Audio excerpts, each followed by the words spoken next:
Halo semua umat Kristiani dimanapun Anda berada. Perkenalkan, nama saya Efisien Dahi.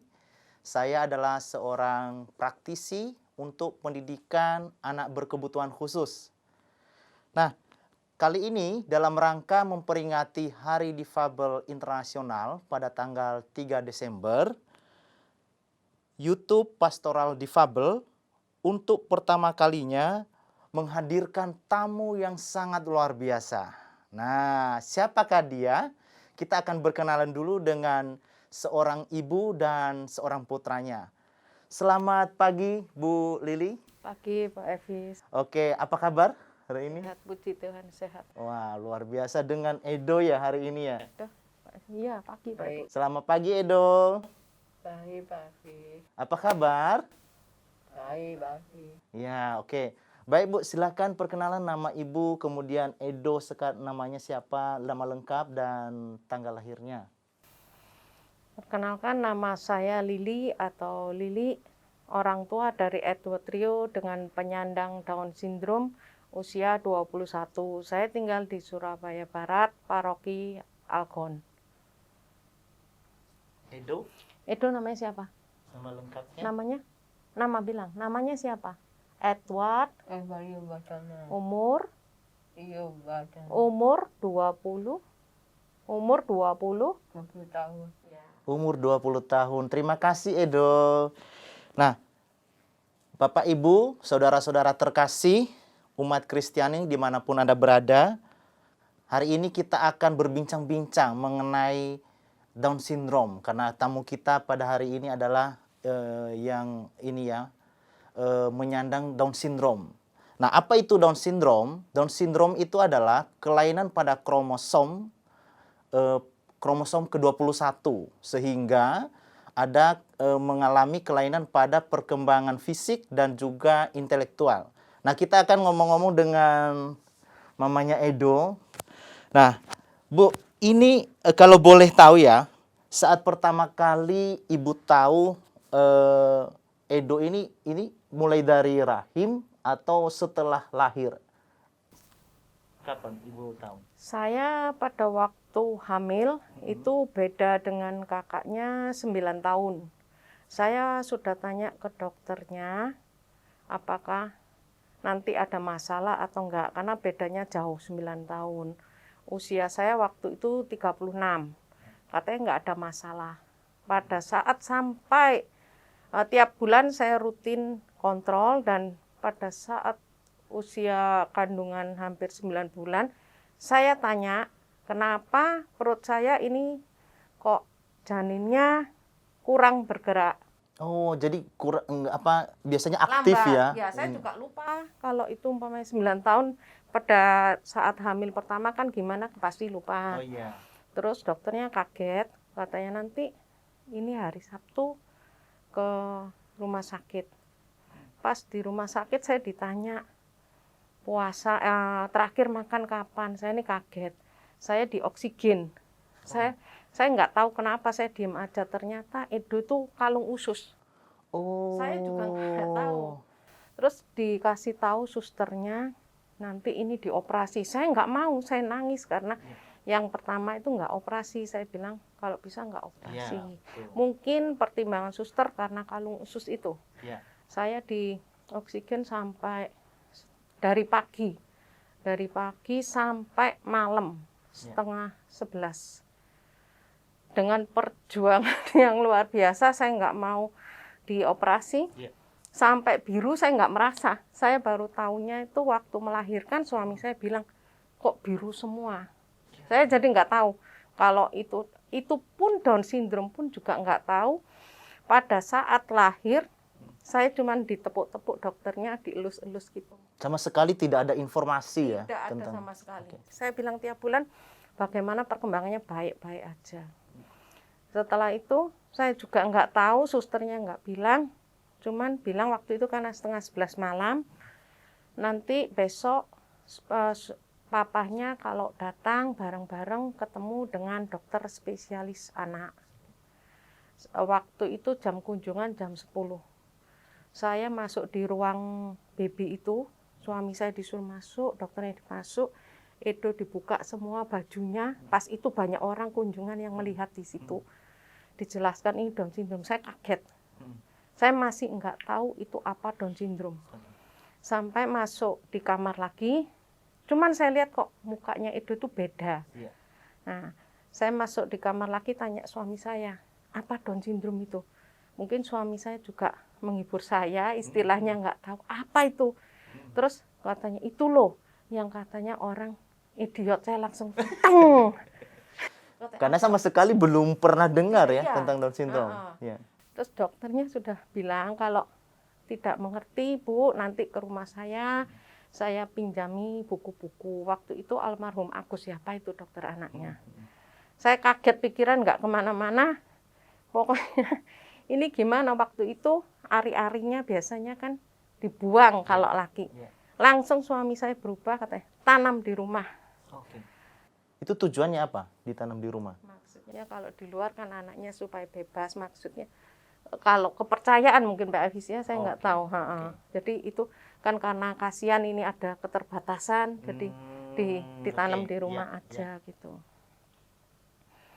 Ya saya kaget, terus dikasih tahu itu saya langsung bukan down gimana, tapi saya bayangkan dengan anak-anak yang normal.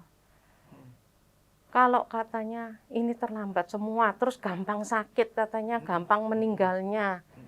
Itu terus saya dengar kalau gampang meninggal itu umur tidak panjang. Saya tanya di dokter Ratna itu Subandi rehabilitasi medis, karena orang tua kurang pengetahuan. Jadi anak-anak ini nggak bisa berkata sakit apa, jadi dibiarkan seolah biasa, bukan dibiarkan ya. Jadi terlambat saat bawa dokter. Penanganannya terlambat karena mungkin respon anaknya ini terlambat, orang tua tidak paham, sehingga udah ketika masuk ke dokter sudah terlambat semua gitu ya. Saya juga saat itu nggak tahu sakit apa yang ini dialami Down syndrome, bawaannya apa. Saya hanya percaya satu Tuhan. Saya mulai kecil jujur tidak memeriksakan Edo ke jantung atau apa-apa tiroid. Saya percaya pokoknya Edo tidak ada masalah, saya jalan terus. Dan kalau saya ditanya sekarang, umpamanya bilang sama orang, saya nggak periksa jantung, katanya kok teledor banget. Selama saya nggak ada masalah, buat apa? Nanti kalau diperiksa lain-lainnya saya tambah ketakutan. Betul. Nah, Edo kan juga dipegang dokter umum biasa, tapi dokternya ini memperdalam spesialis jantung pembuluh darah. Saya tanya, dok ini Edo ini Down syndrome, kelainannya biasanya di jantung. Gimana menurut dokter? Ini menurut saya nggak apa-apa, secara kasar tidak apa-apa. Tapi kalau ibu mau detail ya periksa. Ya sudah saya buat periksa. Apa? Tapi ini yang saya ambil dari ini ya, ceritanya ibu itu adalah keyakinan pada Tuhan ya. Jadi ibu kan banyak orang tua ya ketika melihat anaknya atau mengetahui anaknya ini berkebutuhan khusus, bukannya dia semakin mendekatkan diri pada Tuhan, tapi malah melarikan diri. Ini tidak jarang kita temui ya Bapak Ibu ya. Jadi yang dari Ibu Lili tadi menceritakan kepada kita bahwa ketika dia mengetahui anaknya ini Down syndrome, bukannya dia mencoba menghindar atau menyesal atau apapun itu bentuk penolakan ya. Tapi di sini Bu Lili mengungkapkan kepada kita bahwa dia malah ini menyerahkan semua biar Tuhan yang bekerja ya Bu ya. Saya tuh otomatis Pak Evis, bukan gimana. Saya berdoa gini, ya Tuhan bantu saya. Kalau saya lihat anak-anak normal tuh nangis sendiri. Karena saya mikir bagaimana Edo bisa seperti mereka. Saya tahu Edo sudah katanya terbelakang. Tapi saya tidak mau lebih terbelakang. Saya harus memacu ini. Tapi sering melihat anak normal itu saya menangis. Bisakah Edo? Anak itu sudah umur segini sudah bisa jalan, Edo belum bisa jalan itu.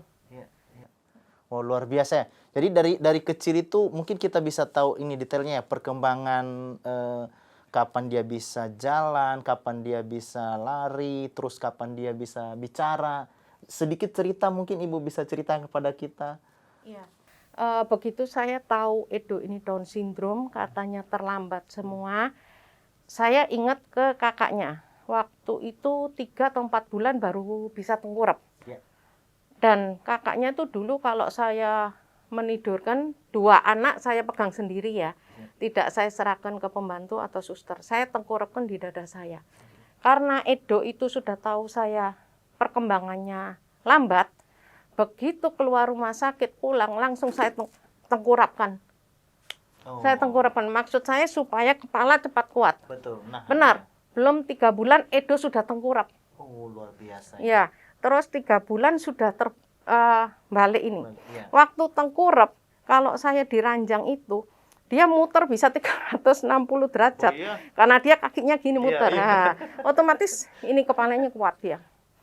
Dia bisa ini 3 bulan lebih sudah balik. Saya belum terapi saat itu. Saya mau terapikan itu hampir sudah setahun lebih. Karena Edo belum bisa jalan. Saya di rumah ngajarin Edo, saya biarkan, tidak saya gendong, tidak saya manjakan, saya taruh di box, boxnya itu memang ukuran besar, saya buat sendiri, dari yang saya pakai turun-temurun, karena itu kayu, Pak Iris, aman. Kalau Edo rewel, saya masuk di box itu, saya kasih mainan, pokoknya saya tidak mau gendong Edo. Jadi Edo itu berusaha sendiri, duduk saat itu tidak bisa, saya kasih busa di lantai, terus Edo itu enggak pakai istilahnya ongkong-ongkong, enggak. Dia duduknya itu disangga pakai siku. Wow. Nah, langsung duduk. Begitu duduk, langsung saya rebahkan lagi. Itu saya dibilang kakak saya, waduh, kejam sekali. Loh, ini tujuan untuk Edo. Jadi langsung saya balik gini. Begitu duduk, ya balik lagi. Nah, sudah setahun setengah, setahun lebih, saya ke dokter Ratna, kok Tuhan itu memang selalu ada jalannya pasti. Saya ini nggak bisa bawa mobil, nggak bisa kemana-mana. Dokter Ratna itu buka praktek di belakang rumah saya. Tinggal jalan. Saya bilang, ya Tuhan, terima kasih. Saya cuma jalan aja. Jadi ke situ. Terus kalau saya terapikan tujuannya supaya bisa jalan. Iya. Saya juga nego sama terapisnya. Pak, bisa nggak ke rumah? Sebenarnya kan nggak boleh itu. Iya. Nah, tapi demi ini kemajuan Edo. Terus kalau terapi, saya nggak boleh masuk. Saya nggak mau. Saya kepingin lihat. Saya bukan apa-apa, Pak. Tapi saya kepingin lihat nanti pulang dari sini, saya akan melatih Edo. Katanya, duduk sudah bisa, terus dia diajar loh. Kok bisa jalan? Sedikit-sedikit. Di rumah saya coba. Biar di box terus dia jalan, akhirnya berdiri jalan itu. Oh, luar itu biasa. umur 18 bulan sudah bisa jalan. 18 bulan Ya. sudah bisa jalan. Ya. Luar biasa ya. Tadi Bu Lili menceritakan bahwa tidak pernah menerapikan anaknya. Tapi sebenarnya apa yang dilakukan Bu Lili tadi itu adalah salah satu bentuk terapi. Cuman belum konsultasi kepada terapis ya. Tapi itu merupakan bentuk terapi yang dilakukan dari awal ya. Jadi Bapak Ibu juga baik anaknya lahir dengan ada spesialnya ataupun tidak ada spesialnya, kita sebagai orang tua perlu baca banyak referensi tentang perkembangan anak. Itu sangat perlu. Seperti yang dilakukan Bu Lili tadi ini, wah luar biasa loh Bapak Ibu. Jadi itu bisa membantu anak-anak untuk bisa ya mengembangkan motoriknya, sensoriknya. Jadi ini dasar ya, yang harus dilalui oleh anak-anak itu di motoriknya. Kalau motoriknya kurang diberi stimulasi, maka perkembangan berikutnya akan terlambat terus. Ya, terlambat terus. Ya, luar biasa ini ya Bu ya. Nah, gini dengan Bapak sendiri bagaimana? Tadi kan Ibu kan tanpa ada asisten ya. Iya, betul. Baik dari kokonya atau dengan Edo ini tanpa asisten. Nah, untuk Bapaknya sendiri support dari Bapak gimana, Ibu? Ya, kalau saya lagi minum ini susu Edo itu kendalanya kalau Down syndrome lidahnya ke atas. Betul. Saya nggak tahu. Keluar dari waktu habis lahir, Edo nggak mau minum susu sama sekali. Saya awasin terus susunya di kulkasnya Rumah Sakit Mitra itu nggak berkurang. Akhirnya saya sendiri yang minum kan nggak mau. Sampai kaki saya saat itu bengkak. Karena banyak berdiri habis melahirkan. Suster bilang katanya ini tidak boleh dibawa pulang kalau nggak mau minum susu. Saya tanya, terus mau diapakan? Disonde. Kalau disonde bukan memecahkan masalah ini. Saya bilang, saya bawa pulang. Saya bilang gitu. Kalau di rumah itu Edo saya masukin botol, dotnya di bawah. Nggak bisa. Iya. Sulit. Terus Edo ini gampang muntah. Iya. Habis masuk sulit, gampang muntah. Jadi saya di samping tuh selalu sedia tempat untuk nampung muntahnya. Akhirnya saya sendoi pelan-pelan. Sudah hati-hati, masuk sedikit, saya di sini nanti keluar lagi. Saya akhirnya juga pelan-pelan sendoknya saya telaten. Jadi Edo tuh kalau saat kecil katanya kokonya itu besarnya seboneka Mickey Mouse itu. Oh iya. Kecil sekali Pak, lambat. Ya. Kalau papahnya juga mensupport saya kalau saya sedih ya selalu dihibur gitu. Kokonya bilang, kokonya karena waktu itu sudah umur 9, nggak apa-apa Ma, adik nggak apa-apa. Saya waktu itu bilang sama kokonya, adik ini terlambat.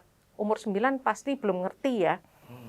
Terlambat sedikit, saya bilang gitu. Jadi harus Mama ini lebih fokus ke adik. Jangan dikira Mama melepas kamu karena nggak mau antar kamu. Biasanya tuh dari kecil sampai umur 9, si Koko tuh saya meskipun sekolah saya antar jemput pun saya ikut antar jemputnya.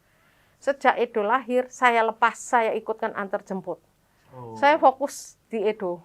Luar biasa. Tapi kokonya nggak protes ya? Oh enggak. Nah, dari diem jadi bisa ndablek ya, diantar jemput itu keluar lewat jendela. Ya itu. Tapi pelajarannya juga maksudnya enggak kurang gimana. Kalau dulu awalnya itu kalau saya mau ulangan saya tanya itu kurang cepat, ayo cepat, seperti kereta cepatnya. Nah sekarang agak dilepas karena fokus ke Edo, karena Edo kan gampang muntah.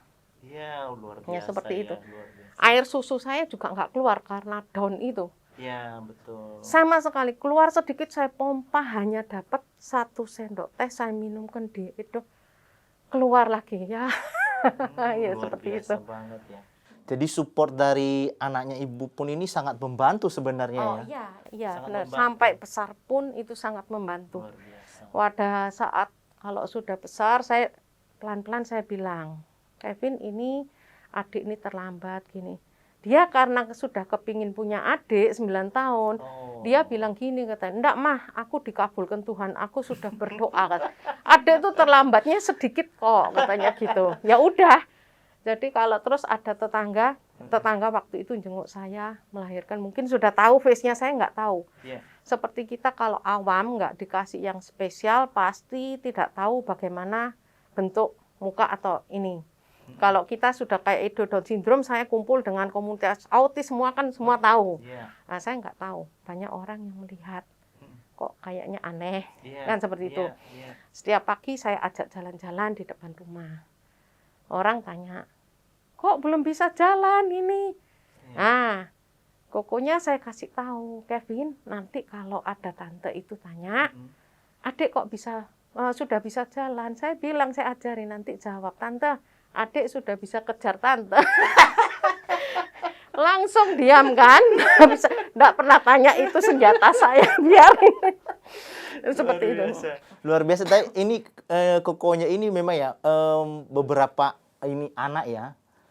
Kalau punya adik seperti itu tidak semua, menurut saya tidak semua. Kalau menurut pengalaman kami dengan keluarga-keluarga ada anak spesial, itu tidak semua saudaranya itu langsung menerima kondisi adiknya atau kokonya atau cecenya. Tidak langsung serta-merta menerima, tapi biasanya ada penolakan, merasa risih, merasa tidak pede bertemu sama teman-temannya. Tapi kokonya itu kelihatannya fine-fine aja. Oh, iya. Karena Edo sejak bayi saya tidurkan dengan kokonya.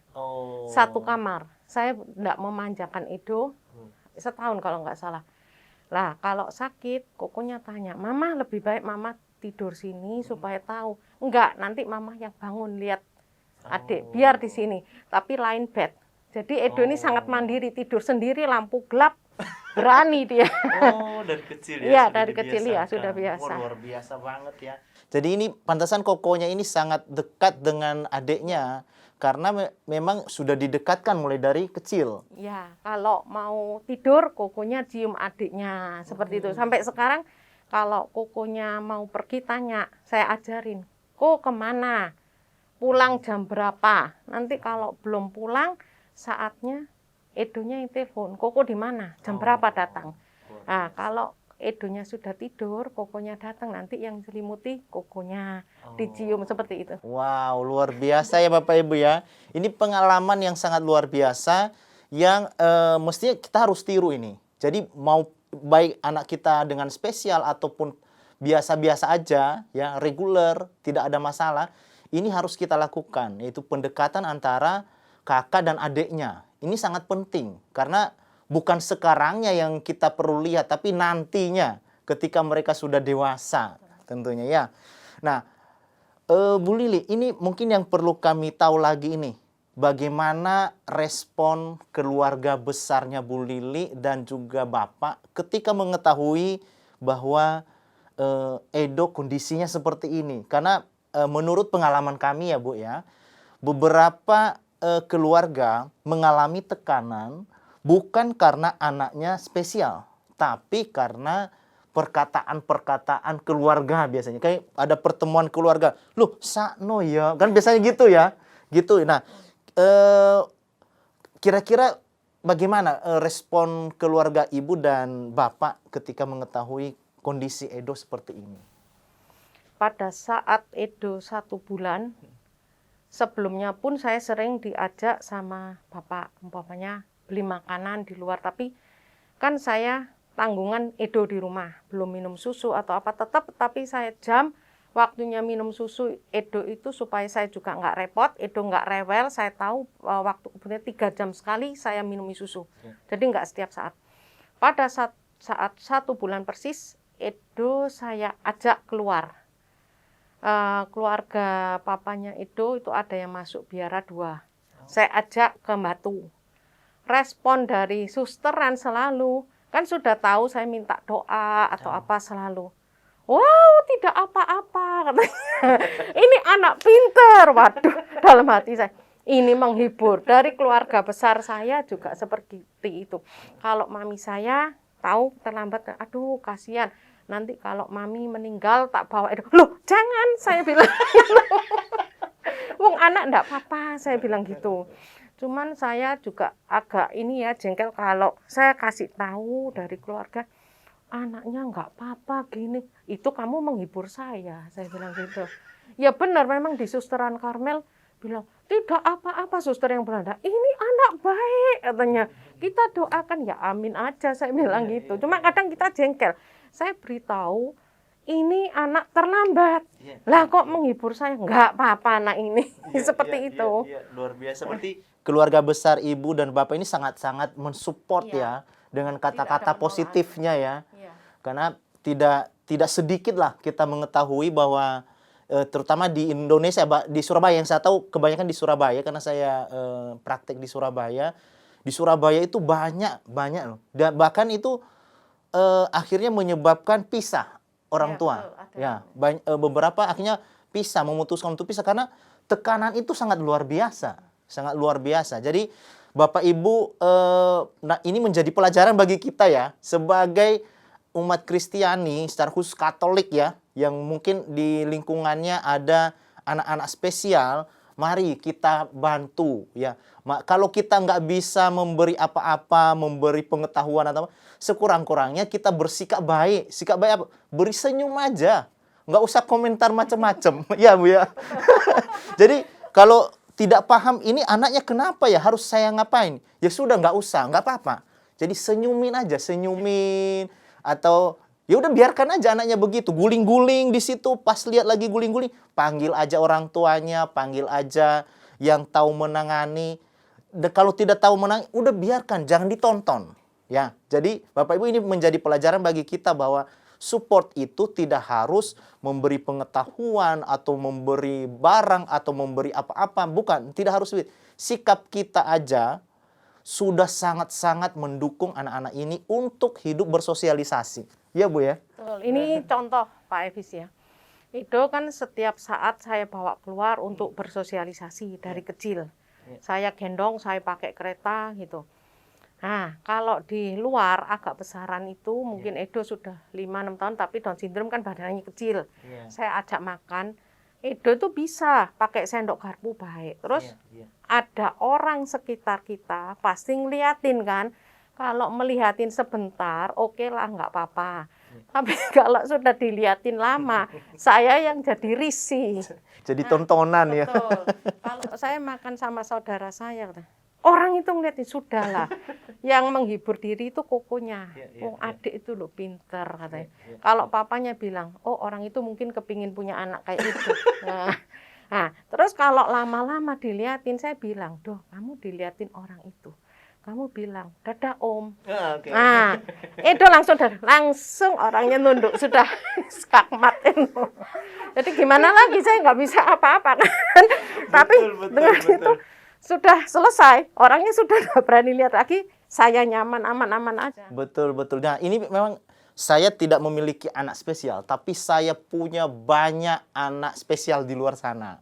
Jadi di Surabaya, saya punya beberapa anak spesial. Saya sering ajak mereka jalan-jalan, Bu. Nah, seperti yang Ibu alami, saya juga alami. Ya. Jadi waktu itu saya ajak ada sekitar 4 anak spesial, ada 1 cewek, 3 cowok. Ketika kami sedang jalan-jalan, nah kami makan, kami dilihatin. Saya waktu itu kalau dilihatin toh ya biasalah. Kita bahkan yang tidak spesial pun sering dilihatin kan. Jadi saya biarin. Ada anak putri ini karena dia bisa ngomong, dia bilang, "Pak, kok kita dilihatin ya?" Saya bilang, karena kita terkenal. Jadi saya selalu bilang, karena kita terkenal. Akhirnya yang waktu itu saya sedikit angkat bicara ketika kami lagi di toilet nih.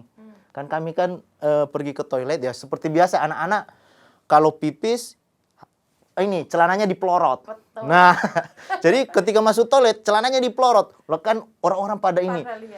Terus komentarnya yang ini yang membuat telinga panas itu, ini anak-anak idiot ya. Ya Om. Nah, itu pertama sekali yang saya dengar itu, saya langsung ini sapa orang itu. Saya bilang, "Pak, Bapak tahu bisa nggak main ini piano?" "Nggak bisa." Saya bilang, "Dia bisa." "Bapak bisa nggak bahasa Mandarin?" "Nggak bisa." "Dia bisa." "Loh, idiotnya di mana?" Saya bilang. Nah, itu dia akhirnya diem, dia keluar begitu aja. Nah, ini yang waktu itu sejak itu membuat saya tersadar bahwa dulu juga sebelum saya mengenal anak-anak spesial ini, saya selalu berpikir bahwa saya lebih baik. Saya lebih baik daripada anak-anak ini yang kurang.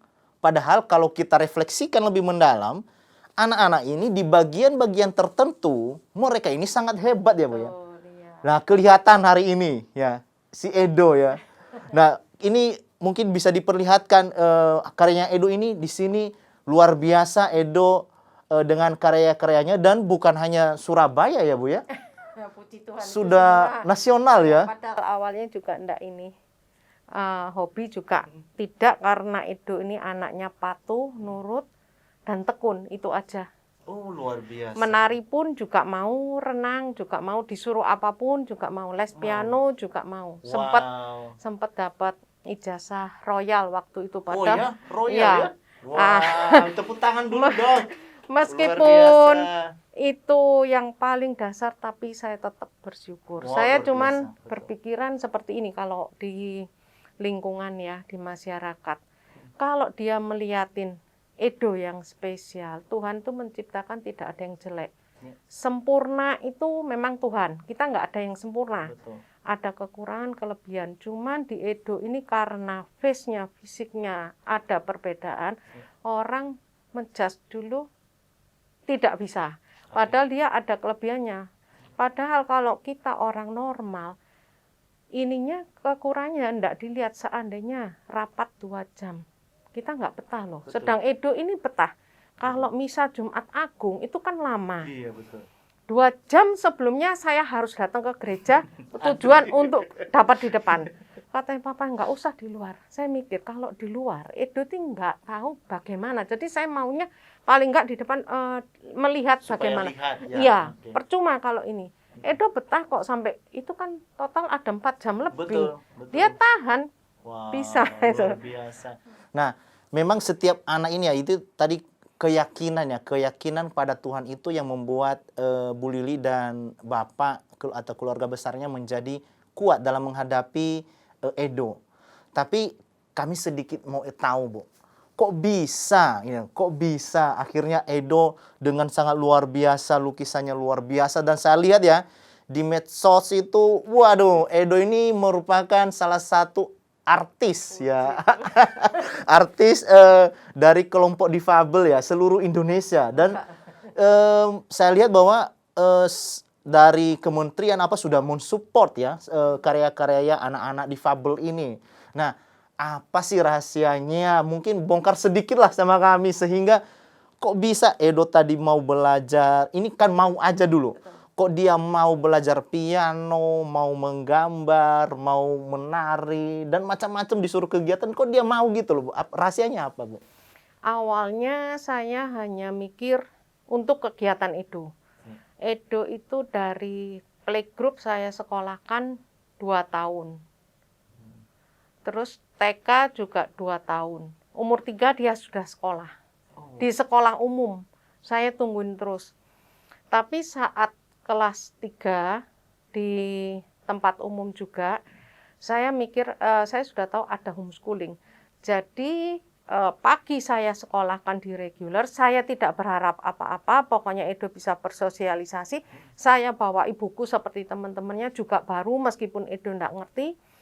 Siang saya pulangnya saya suruh homeschooling di rumah. Homeschooling kan ada ini keterbatasan ya materinya itu. Terus saya pikir saya ini nggak bisa keluar, nggak bisa kemana-mana.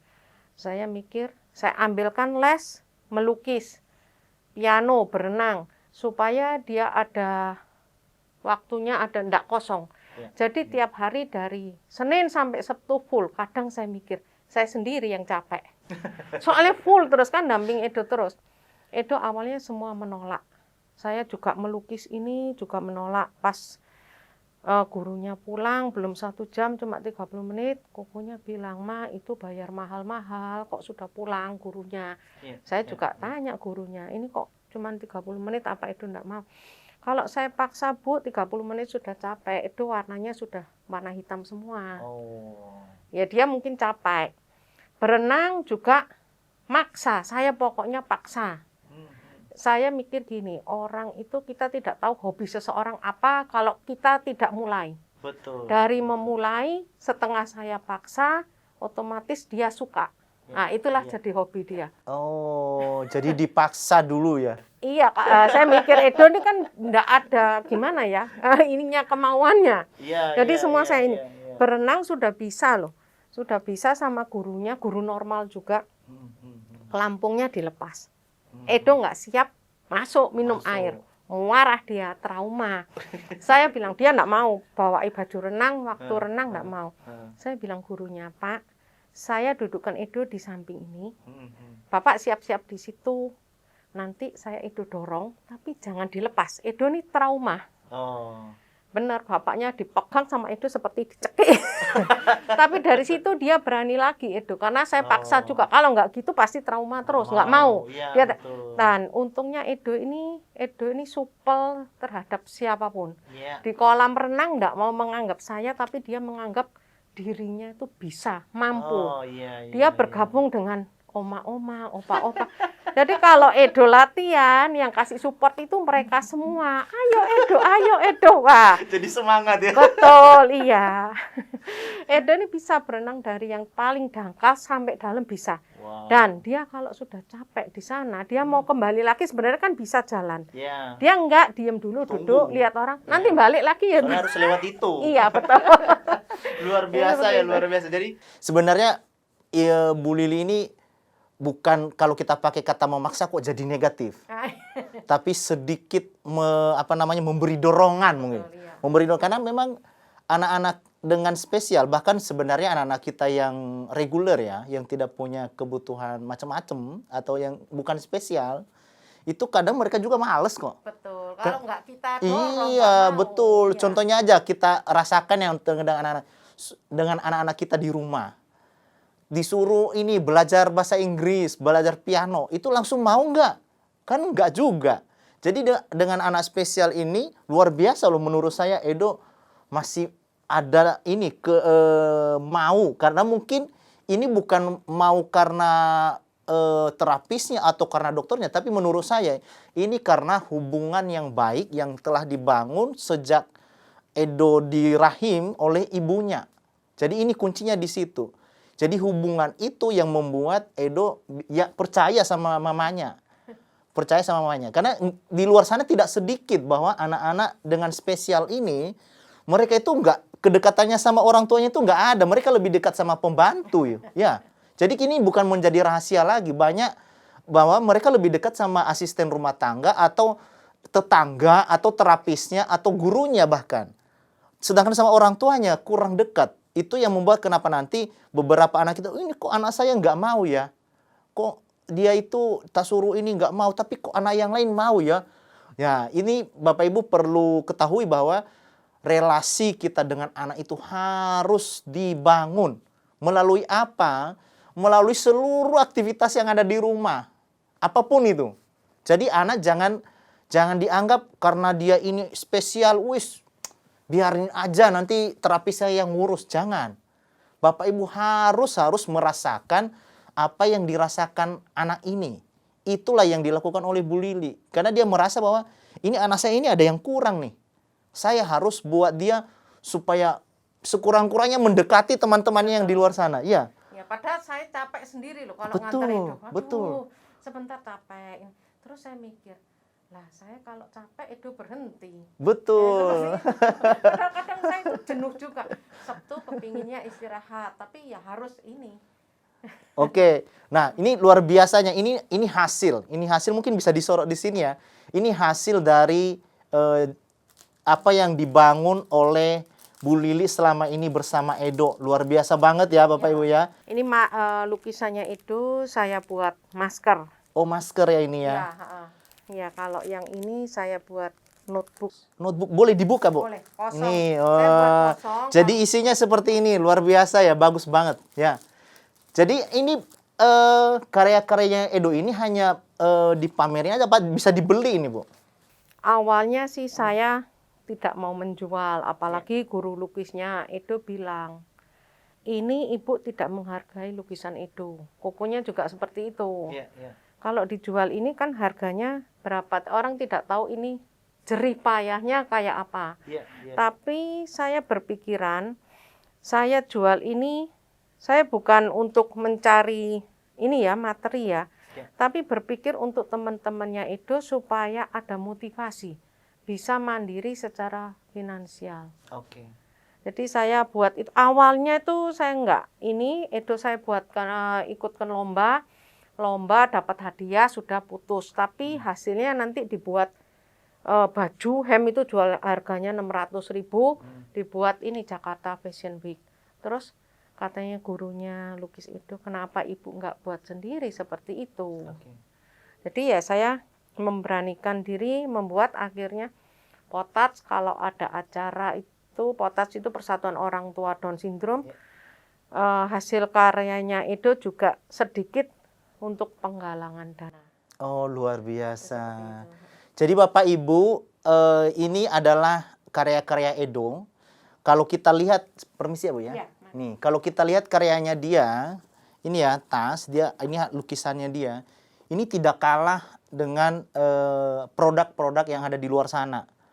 Jadi kita di sini pertama-tama tidak melihat sebagai bahwa ini kasihan. Jangan melihat itu, tapi kita lihat bahwa produknya dia ini benar-benar kita bisa pergunakan dan ini berkualitas. Ini salah satu masker yang dipakai hari ini. Nah, luar biasa. Jadi Bapak Ibu, kita bentuk simpati kita atau bentuk support kita kepada anak-anak ini tidak hanya dalam bentuk yang saya bilang tadi bahwa kita mengadakan acara macam-macam untuk mereka, tapi salah satu bentuk yang sangat-sangat mensupport mereka, yang sangat-sangat membuat mereka ada penghargaan adalah dengan cara kita lihat karyanya. Kita lihat karyanya, dan menurut saya karya-karyanya Edo ini adalah sangat-sangat layak kita pakai di luar sana.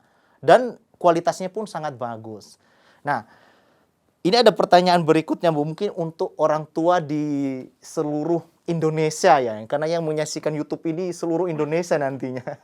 Nah, mungkin di luar sana banyak orang tua yang memiliki anak-anak spesial yang mungkin sampai sekarang itu merasa sakit hati nih. Kenapa? Karena ada kata-kata yang kita bahas tadi. Ih, anakmu kok gitu ya? Oh, kok dia beda dengan itu ya? Lu kok dia lari-lari di situ ya? Oh, anakmu mengganggu. Banyak lagi kata-kata yang membuat orang tua ini akhirnya, waduh, sano saya ini. Aku ini sudah aktivis gereja, tapi kok dikasih anak seperti ini? Nah, kira-kira apa pesan Ibu untuk orang-orang yang sering berkata ini dulu, yang sering berkata-kata negatif untuk anak-anak spesial ini? Silakan, Bu. Kalau yang berkata negatif berarti saya mendengar. Saya nggak mau katanya orang ini si A ngomong gini. Kalau saya mendengar, saya dekatin orang itu. Ya. Saya bilang, kita semua nggak mau dikasih anak yang khusus. Tuhan juga memberi semua baik. Ya. Cuman baik itu kan ada plus minusnya. Ya. Saya juga nggak mau seperti Edo. Pernah di sekolah itu bukan Edo yang dituju, tapi ada anak autis satu. Katanya anak itu nakal ini, kenapa sekolah mau terima di sini? Tidak ada orang yang mau diberi seperti itu. Kamu pun juga nggak mau. Anak itu bisa diarahkan selama tidak mengganggu buat apa? Kalau kita tidak bisa dikasih ruang lingkup, bagaimana anak kita ini bisa berkembang?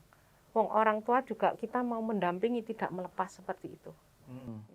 Oke, luar biasa ya Bu ya. Jadi ya semua orang tua siapa sih yang menginginkan? Betul. Semua orang tua menginginkan supaya anaknya luar biasa semuanya. Dan sebenarnya yang lahir di dunia ini semuanya luar biasa. Iya.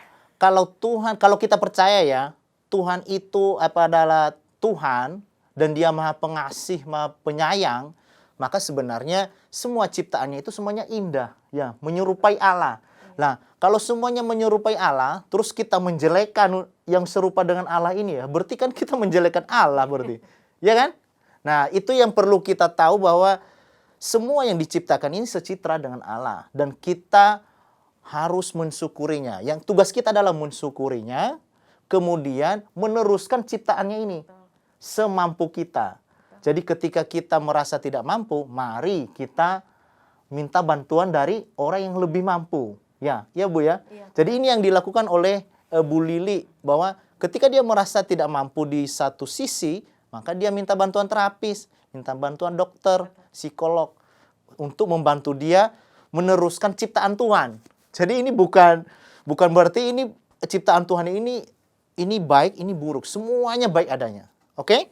Nah, sekarang ini pesan Ibu untuk orang tua yang memiliki anak spesial, supaya mereka juga kuat seperti Ibu sekarang ini dan pada akhirnya mereka mampu bersyukur dan mampu memuliakan nama Tuhan karena anak-anak mereka ini. Silakan, Bu. Ya, saya kembali lagi percaya di atas. Tuhan memberi, pasti memberikan jalan. Tinggal saya yang berbuat gimana. Kalau saya berdoa tok ya nggak bisa kalau tanpa perbuatan.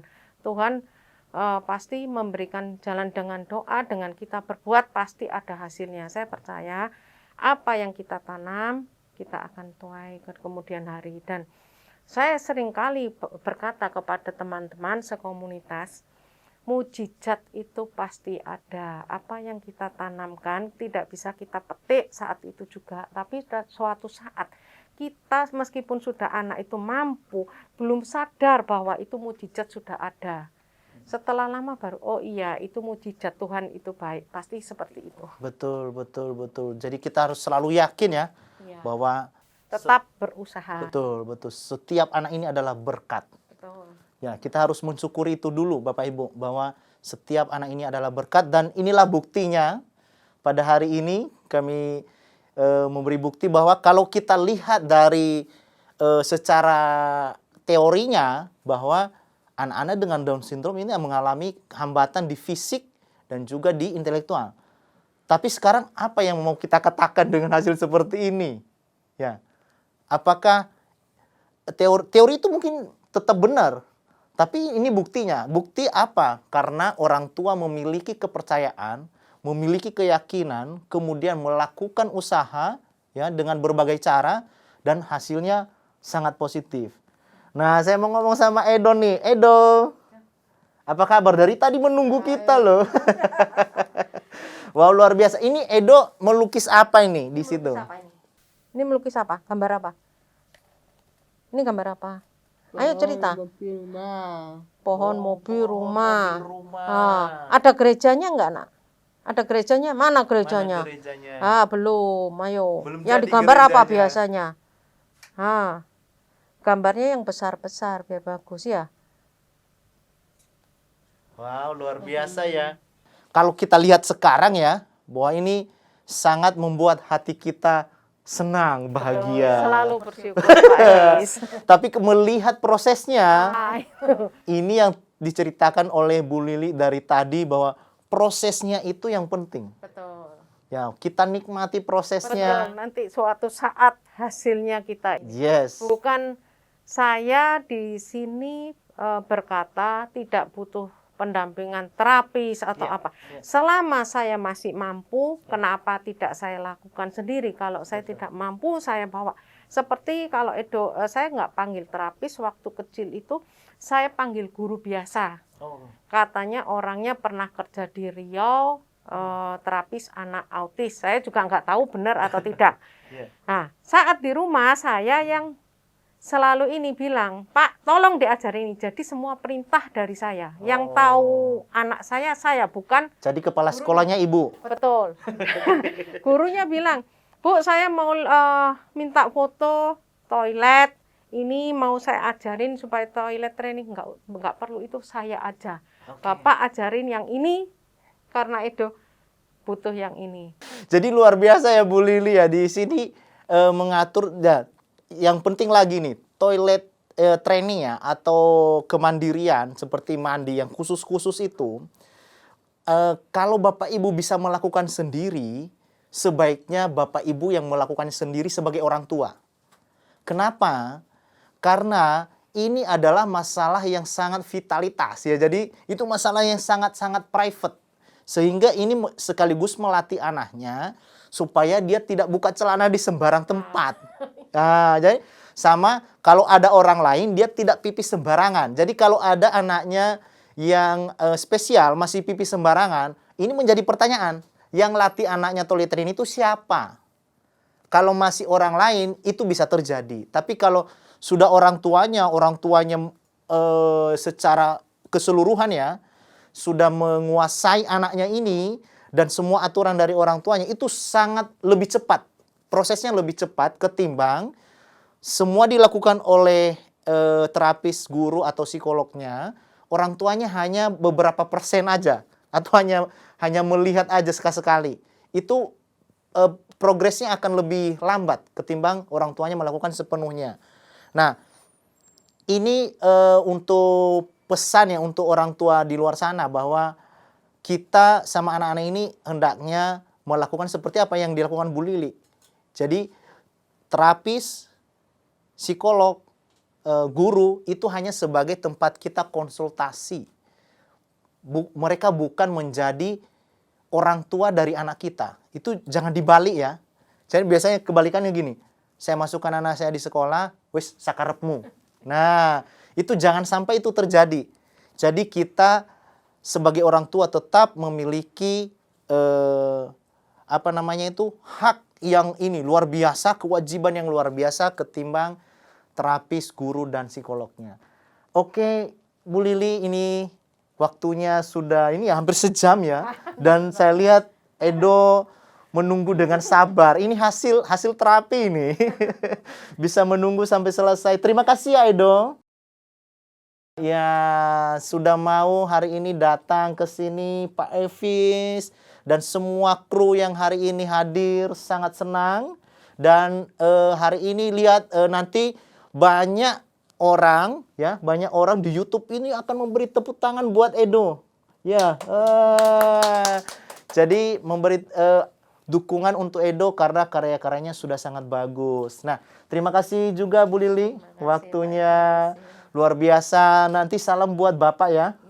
Nah, tadi saya lihat ada kokonya. Dan terima kasih banyak sudah membuka wawasan kami tentang bagaimana kita menghadapi anak-anak ini. Semoga apa yang diceritakan pada hari ini sungguh bermanfaat bagi kami semua.